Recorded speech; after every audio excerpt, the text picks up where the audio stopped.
KaraokeBooks. The Seagull. Anton Chekhov. Translated by Marian Fell. Audiobook. Characters. Irina Abkadina, an actress. Konstantin Triplev, her son. Peter Sorin, her brother. Nina Zuriechnaya, a young girl, the daughter of a rich landowner. Ilya Shamreef, the manager of Sorin's estate. Paulina, his wife. Masha, their daughter. Boris Trigorin, an author. Eugene Dorn, a doctor. Simon Medvedenko, a schoolmaster. Jacob, a workman. A cook. A maidservant. The scene is laid on Sorin's estate. 2 years elapse between the third and fourth acts. Act 1. The scene is laid in the park on Sorin's estate. A broad avenue of trees leads away from the audience toward a lake which lies lost in the depths of the park. The avenue is obstructed by a rough stage, temporarily erected for the performance of amateur theatricals, and which screens the lake from view.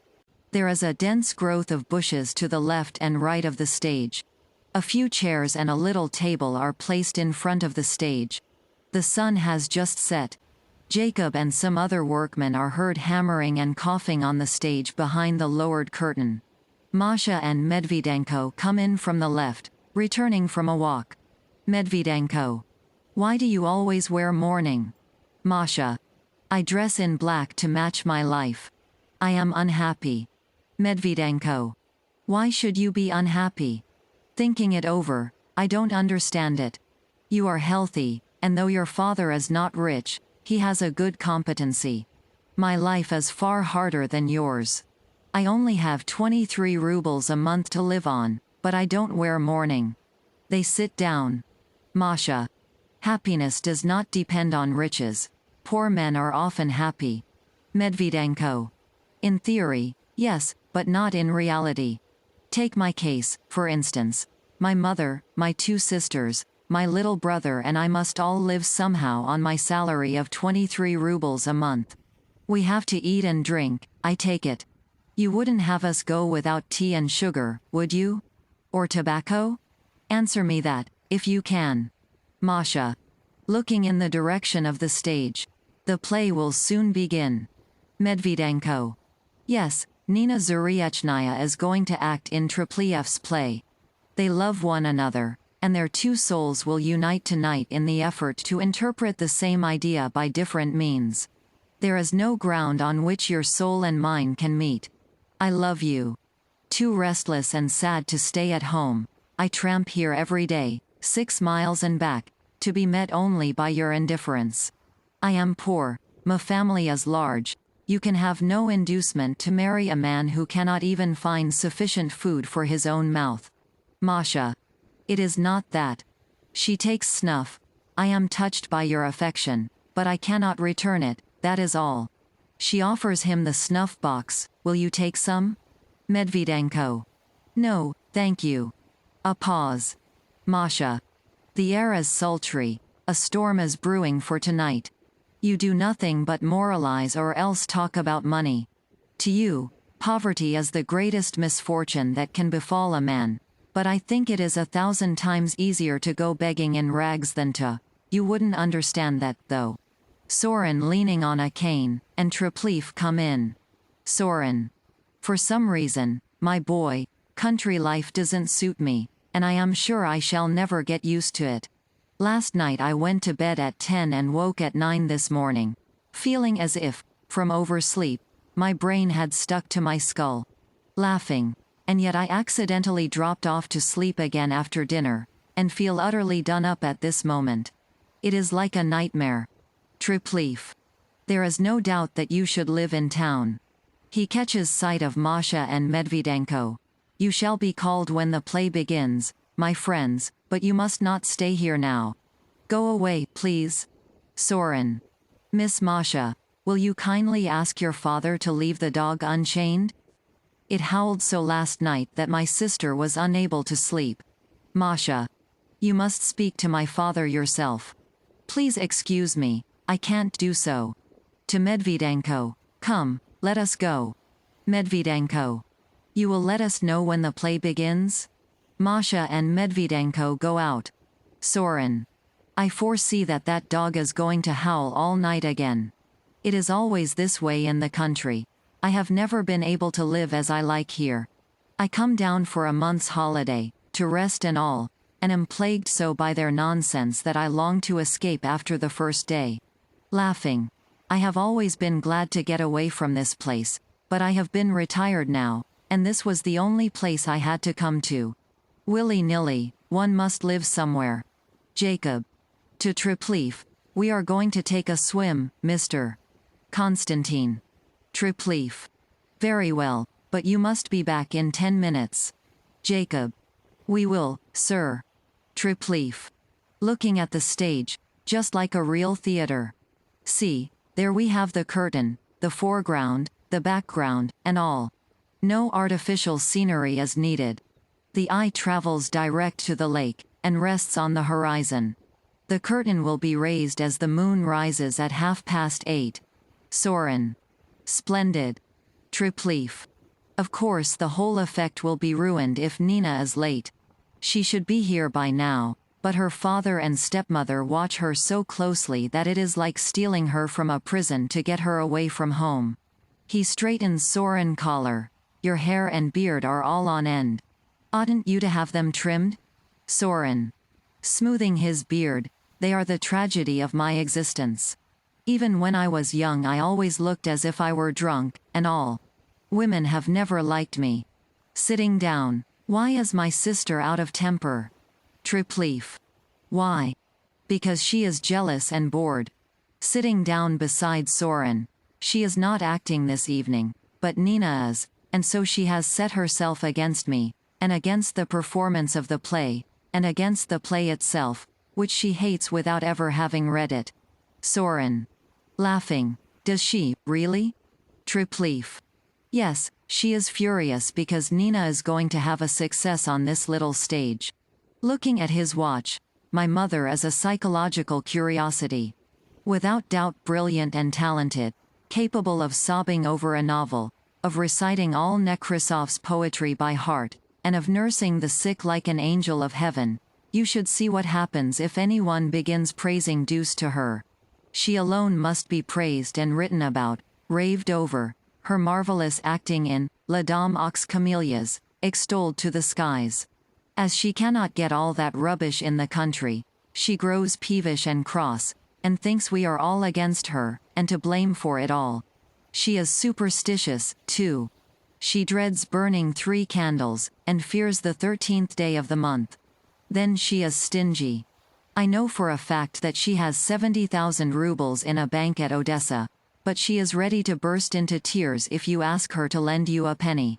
Soren. You have taken it into your head that your mother dislikes your play, and the thought of it has excited you, and all. Keep calm. Your mother adores you. Tripleaf. Pulling a flower to pieces. She loves me not. Loves me not. Loves me not. Laughing. You see, she doesn't love me, and why should she? She likes life and love and gay clothes, and I am already 25 years old. A sufficient reminder to her that she is no longer young. When I am away she is only 32, in my presence she is 43, and she hates me for it. She knows, too, that I despise the modern stage. She adores it, and imagines that she is working on it for the benefit of humanity and her sacred art, but to me the theater is merely the vehicle of convention and prejudice. When the curtain rises on that little 3-walled room, when those mighty geniuses, those high priests of art, show us people in the act of eating, drinking, loving, walking, and wearing their coats, and attempt to extract a moral from their insipid talk. When playwrights give us under 1,000 different guises the same old stuff, then I must needs run from it, as Maupassant ran from the Eiffel Tower that was about to crush him by its vulgarity. Soren. But we can't do without a theater. Tripleaf. No, but we must have it under a new form. If we can't do that, let us rather not have it at all. Looking at his watch. I love my mother, I love her devotedly, but I think she leads a stupid life. She always has this man of letters of hers on her mind, and the newspapers are always frightening her to death, and I am tired of it. Plain, human egoism sometimes speaks in my heart, and I regret that my mother is a famous actress. If she were an ordinary woman, I think I should be a happier man. What could be more intolerable and foolish than my position, uncle, when I find myself the only nonentity among a crowd of her guests, all celebrated authors and artists? I feel that they only endure me because I am her son. Personally, I am nothing, nobody. I pulled through my 3rd year at college by the skin of my teeth, as they say. I have neither money nor brains, and on my passport you may read that I am simply a citizen of Kiev. So was my father, but he was a well-known actor. When the celebrities that frequent my mother's drawing room deign to notice me at all, I know they only look at me to measure my insignificance. I read their thoughts, and suffer from humiliation. Soren. Tell me, by the way, what is Trigorin like? I can't understand him, he is always so silent. Triplef. Trigorin is clever, simple, well-mannered, and a little, I might say, melancholic in disposition. Though still under 40, he is surfeited with praise. As for his stories, they are, how shall I put it? Pleasing, full of talent, but if you have read Tolstoy or Zola you somehow don't enjoy Trigorin. Soren. Do you know, my boy, I like literary men. I once passionately desired 2 things: to marry, and to become an author. I have succeeded in neither. It must be pleasant to be even an insignificant author. Triplef. Listening, I hear footsteps. He embraces his uncle. I cannot live without her. Even the sound of her footsteps is music to me. I am madly happy. He goes quickly to meet Nina, who comes in at that moment, my enchantress. My girl of dreams. Nina. Excitedly, it can't be that I am late? No, I am not late. Triplef. Kissing her hands. No, no, no. Nina. I have been in a fever all day. I was so afraid my father would prevent my coming, but he and my stepmother have just gone driving. The sky is clear, the moon is rising. How I hurried to get here. How I urged my horse to go faster and faster. Laughing. I am so glad to see you. She shakes hands with Soren. Soren. Oh ho. Your eyes look as if you had been crying. You mustn't do that. Nina.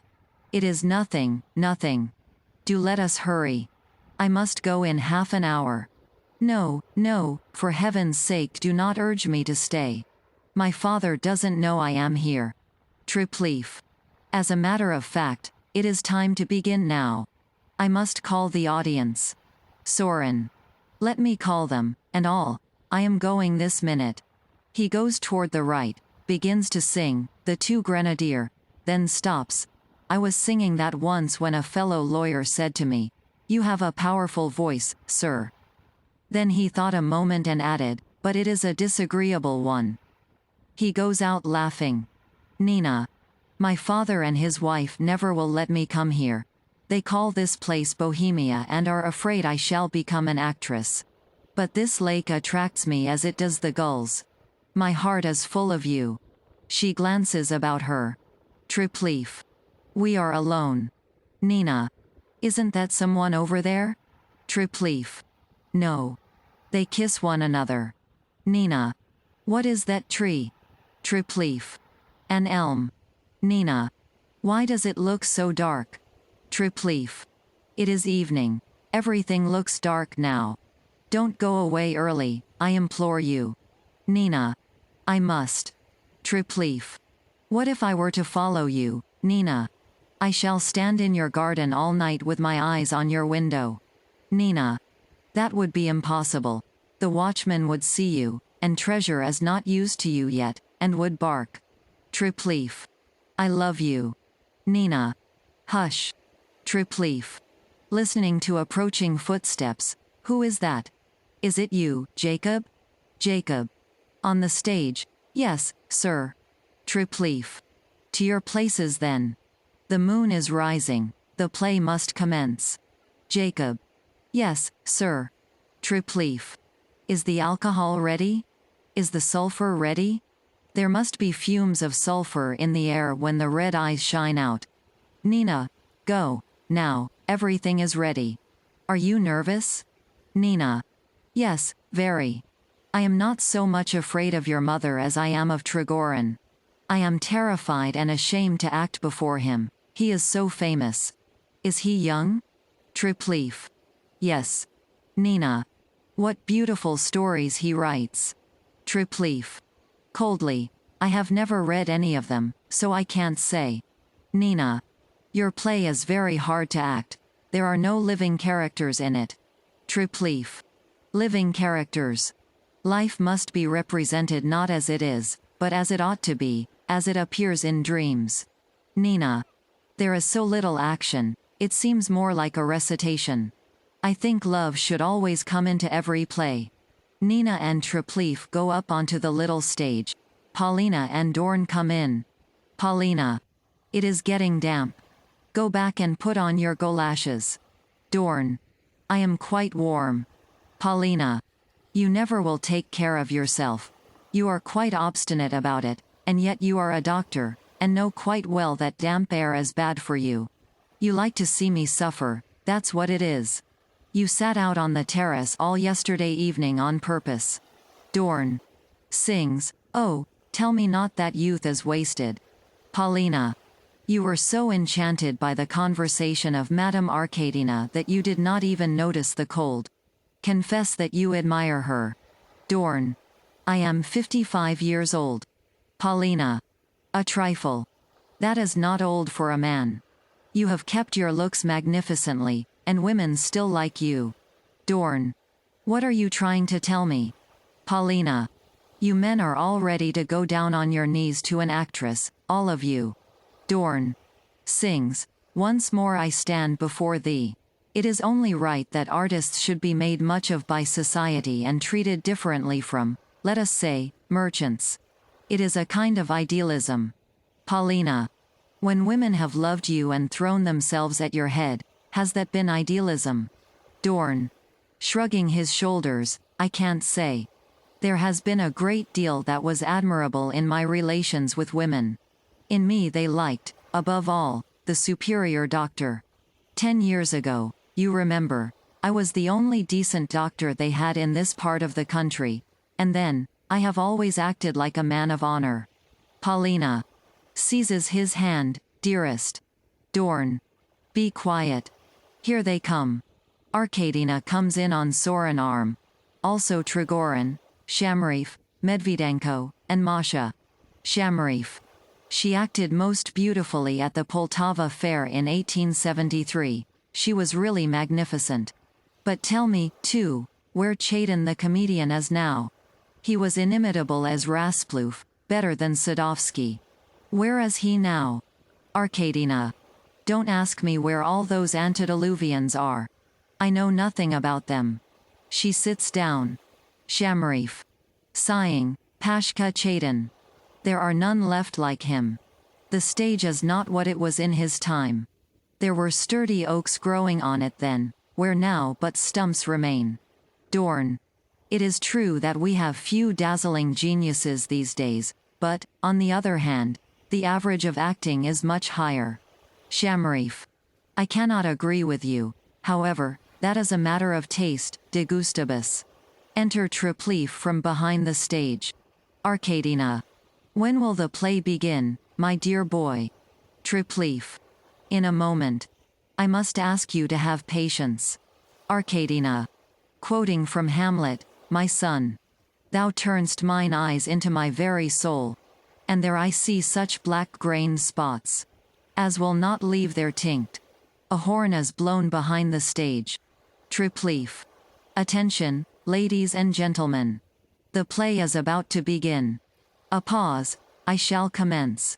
He taps the door with a stick, and speaks in a loud voice. Oh, ye time-honored, ancient mists that drive at night across the surface of this lake, blind you our eyes with sleep, and show us in our dreams that which will be in twice 10,000 years. Sorin. There won't be anything in twice 10,000 years. Tripleaf. Then let them now show us that nothingness. Arkadina. Yes, let them, we are asleep. The curtain rises. A vista opens across the lake. The moon hangs low above the horizon and is reflected in the water. Nina, dressed in white, is seen seated on a great rock. Nina. All men and beasts, lions, eagles, and quails, horned stags, geese, spiders, silent fish that inhabit the waves, starfish from the sea, and creatures invisible to the eye, in one word, life, all life, completing the dreary round imposed upon it, has died out at last. 1,000 years have passed since the earth last bore a living creature on her breast, and the unhappy moon now lights her lamp in vain. No longer are the cries of storks heard in the meadows, or the drone of beetles in the groves of limes. All is cold, cold. All is void, void, void. All is terrible, terrible. A pause. The bodies of all living creatures have dropped to dust, and eternal matter has transformed them into stones and water and clouds. But their spirits have flowed together into one, and that great world soul am I. In me is the spirit of the great Alexander, the spirit of Napoleon, of Caesar, of Shakespeare, and of the tiniest leech that swims. In me the consciousness of man has joined hands with the instinct of the animal. I understand all, and each life lives again in me. The will-o'-the-wisps flicker out along the lake shore. Arkadina. Whispers, what decadent rubbish is this? Tripleaf. Imploringly, Mother. Nina. I am alone. Once in 100 years my lips are opened, my voice echoes mournfully across the desert earth, and no one hears. And you, poor lights of the marsh, you do not hear me. You are engendered at sunset in the putrid mud, and flit wavering about the lake till dawn, unconscious, unreasoning, unwarmed by the breath of life. Satan, father of eternal matter, trembling lest the spark of life should glow in you, has ordered an unceasing movement of the atoms that compose you, and so you shift and change forever. I, the spirit of the universe, I alone am immutable and eternal. A pause. Like a captive in a dungeon deep and void, I know not where I am, nor what awaits me. One thing only is not hidden from me. In my fierce and obstinate battle with Satan, the source of the forces of matter, I am destined to be victorious in the end. Matter and spirit will then be one at last in glorious harmony, and the reign of freedom will begin on earth. But this can only come to pass by slow degrees, when after countless eons the moon and earth and shining Sirius himself shall fall to dust. Until that hour, oh, horror! Horror! Horror! A pause. 2 glowing red points are seen shining across the lake. Satan, my mighty foe, advances. I see his dread and lurid eyes. Arkadina. I smell sulfur. Is that done on purpose? Tripleaf. Yes. Arkadina. Oh, I see. That is part of the effect. Tripleaf. Mother. Nina. He longs for man. Paulina. To Dorn, you have taken off your hat again. Put it on, you will catch cold. Arkadina.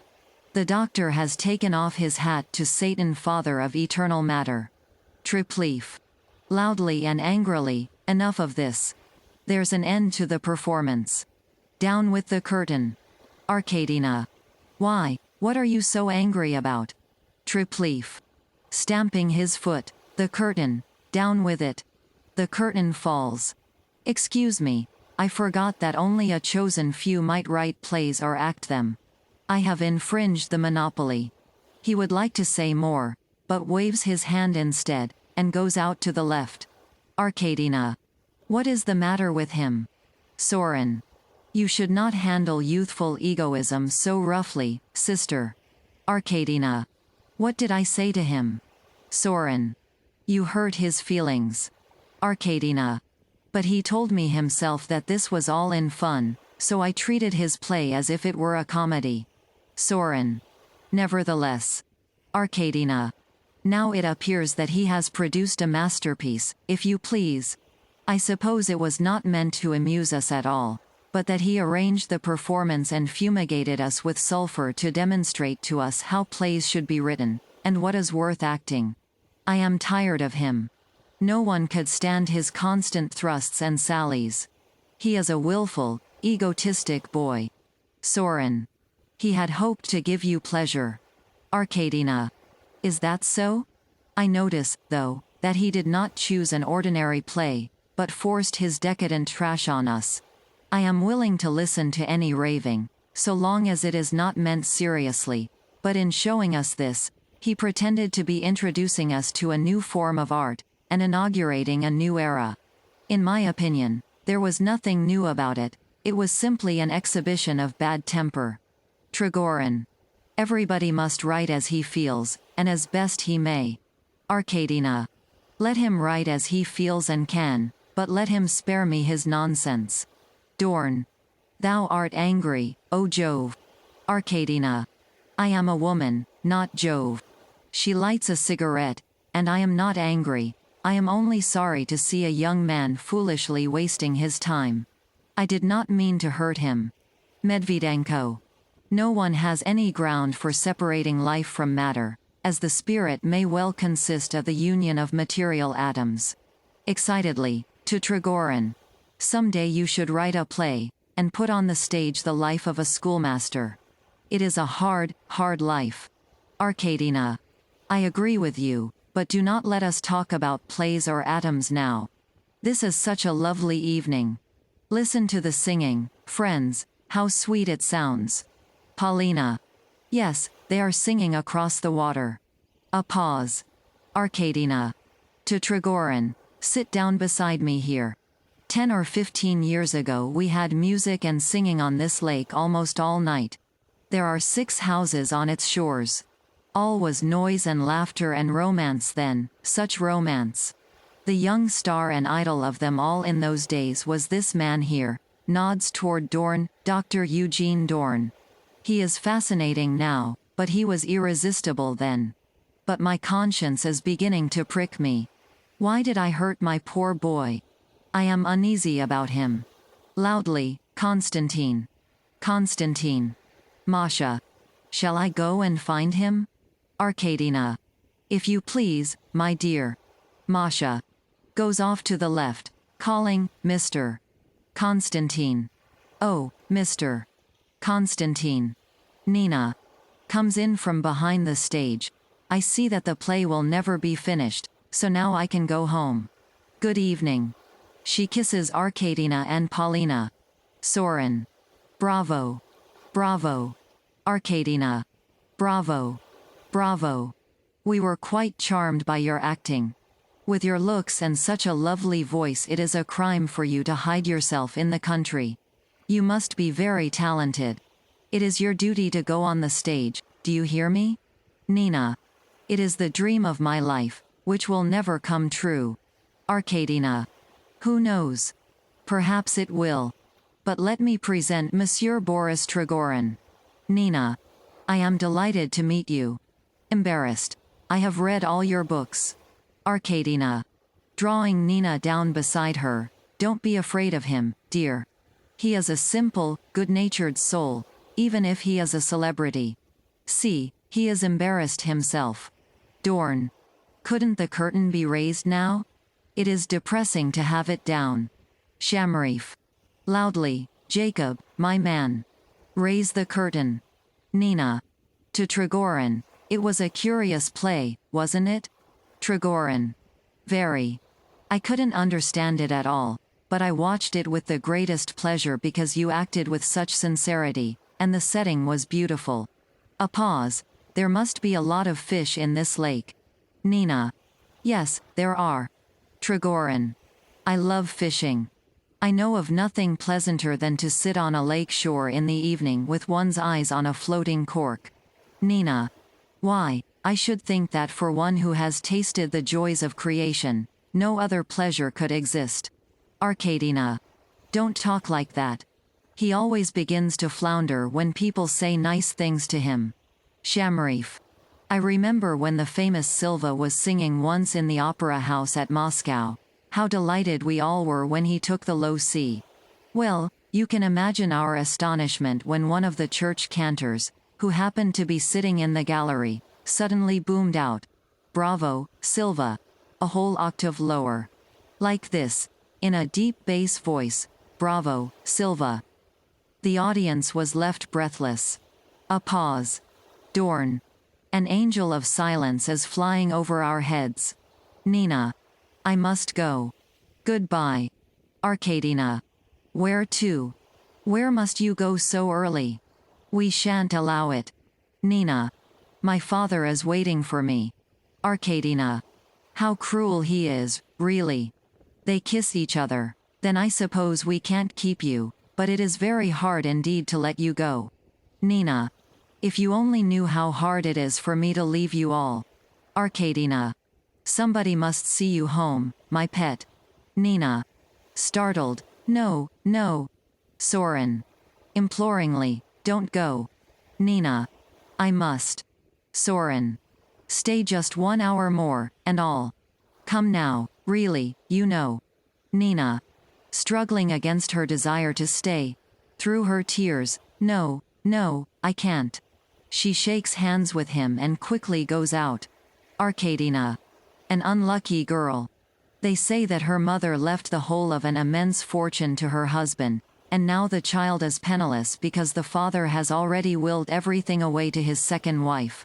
It is pitiful. Dorn. Yes, her papa is a perfect beast, and I don't mind saying so, it is what he deserves. Soren. Rubbing his chilled hands, come, let us go in. The night is damp, and my legs are aching. Arkadina. Yes, you act as if they were turned to stone, you can hardly move them. Come, you unfortunate old man. She takes his arm. Shamrif. Offering his arm to his wife. Permit me, madam. Soren. I hear that dog howling again. Won't you please have it unchained, Shamrif? Shamrif. No, I really can't, sir. The granary is full of millet, and I am afraid thieves might break in if the dog were not there. Walking beside Medvedenko. Yes, a whole octave lower. Bravo, Silva.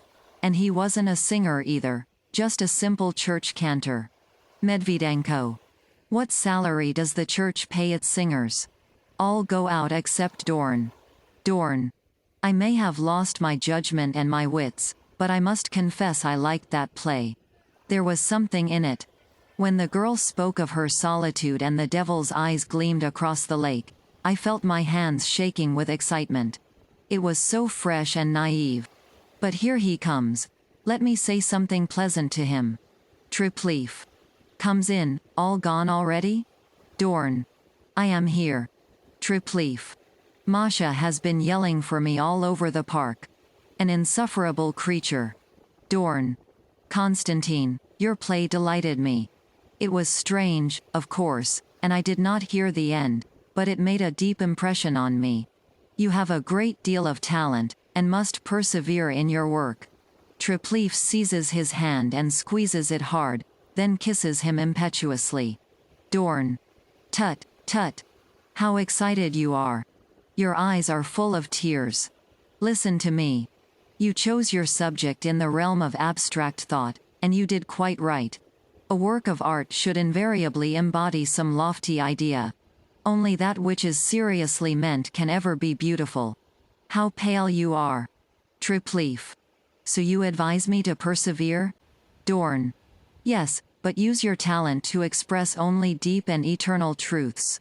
I have led a quiet life, as you know, and am a contented man, but if I should ever experience the exaltation that an artist feels during his moments of creation, I think I should spurn this material envelope of my soul and everything connected with it, and should soar away into heights above this earth.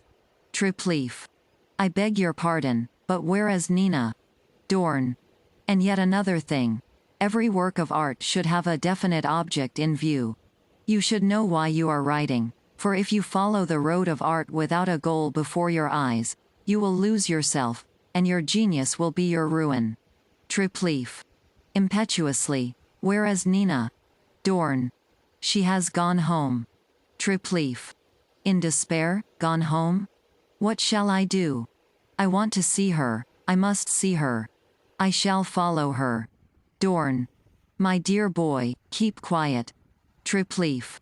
I am going. I must go. Masha comes in. Masha. Your mother wants you to come in, Mr. Constantine. She is waiting for you, and is very uneasy.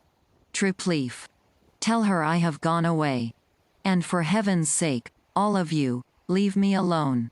Go away. Don't follow me about. Dorn. Come, come, old chap, don't act like this, it isn't kind at all. Tripleaf. Through his tears, goodbye, doctor, and thank you. Tripleaf goes out. Dorn. Sighing. Ah, youth, youth. Masha. It is always youth, youth, when there is nothing else to be said. She takes snuff. Dorn. Dorn takes the snuff box out of her hands and flings it into the bushes. Don't do that, it is horrid. A pause. I hear music in the house. I must go in. Masha. Wait a moment. Dorn. What do you want? Masha. Let me tell you again. I feel like talking. She grows more and more excited. I do not love my father, but my heart turns to you. For some reason, I feel with all my soul that you are near to me. Help me. Help me, or I shall do something foolish and mock at my life, and ruin it. I am at the end of my strength. Dorn. What is the matter? How can I help you? Masha. I am in agony. No one can imagine how I suffer. She lays her head on his shoulder and speaks softly, I love Constantine. Dorn. Oh, how excitable you all are. And how much love there is about this lake of spells. Tenderly. But what can I do for you, my child? What? What? The curtain falls. Karaoke Books.